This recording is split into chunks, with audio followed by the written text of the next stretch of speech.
ఈరోజు ముఖ్యమంత్రి రేవంత్ రెడ్డి గారు బీసీ కులగణన చేసి 42% రిజర్వేషన్ కోసం అసెంబ్లీలో బిల్లు ప్రవేశపెట్టడాన్ని చూస్తుంటే ఒక మాట ఇచ్చిన తర్వాత పట్టుదలతోటి ముఖ్యమంత్రి గారు మా మంత్రులు కాంగ్రెస్ ప్రభుత్వం తెలంగాణలో భారతదేశంలోనే మొట్టమొదటిసారిగా గతంలో జనగణన అయింది తప్ప ఏ రోజు కూడా కులగణన కాలేదు.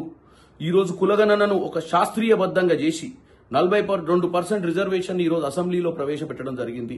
నేను ఒక్కటే కోరుకుంటున్నాను, ఈ డబుల్ ఇంజన్ సర్కార్ అని చెప్తూ భారతదేశ వ్యాప్తంగా కూడా డెవలప్మెంట్ గురించి డబుల్ ఇంజన్ సర్కార్ వస్తేనే బాగుపడుతుందని చెప్పడం జరిగింది.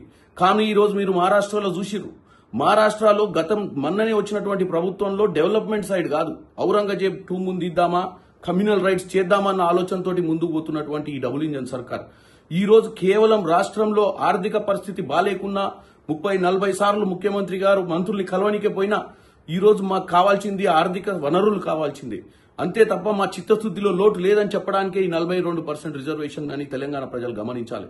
పక్క రాష్ట్రంలో కూడా పథకాలు నెరవేర్చలేక పథకాలపై చేతులు ఎత్తేసి ఇలాంటి కమ్యూనల్ రైట్స్ తీసుకొస్తారు.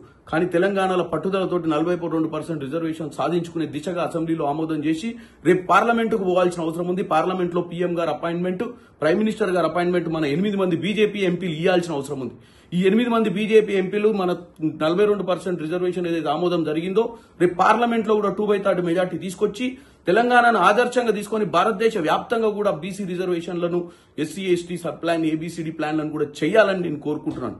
ఇదే కాంగ్రెస్ పార్టీ నడుస్తున్నటువంటి రాష్ట్రాలలో కాంగ్రెస్ పార్టీ పాలన, కాంగ్రెస్ పార్టీకి పేద బడుగు వర్గాల మీద ఉన్నటువంటి చిత్తశుద్ధి అని తెలియజేస్తున్నాను.